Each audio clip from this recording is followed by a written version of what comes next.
The TCU admissions staff is preparing for the school's move to the Big East, but they are dealing with non-athletes. Well, one of the first big things that we're doing, we have several regional representatives that live and work in other parts of the country.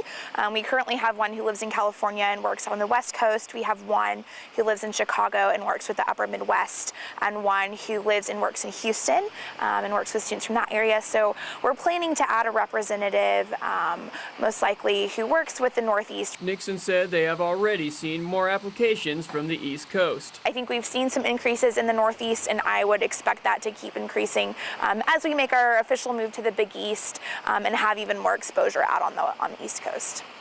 The TCU fact book shows 169 people attended TCU from the 11 states in Washington, D.C., where Big East schools are located.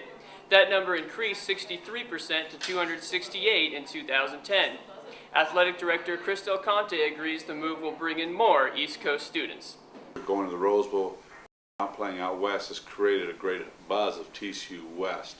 Now with the same with the Big East, I think you'll have that new influx of students coming. Del Conte says he doesn't expect the move to affect athletics recruiting as much as admissions. I think we'll always be Texas-based.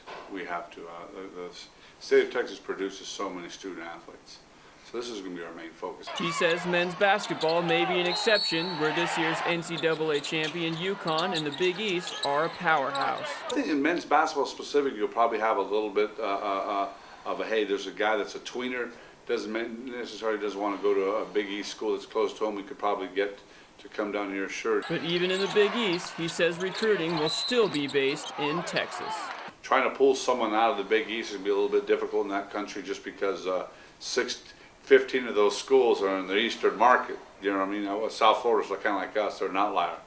But we just got to do a better job at Texas, and then if we can pull one or two, it'd be fantastic. TCU played with Big East schools South Florida, Cincinnati, and Louisville in Conference USA, but had no East Coast exposure in the Southwest Conference, the Western Athletic Conference, or in its current home, the Mountain West. Like the Rose Bowl and College World Series, it will be new territory for TCU athletics and TCU students.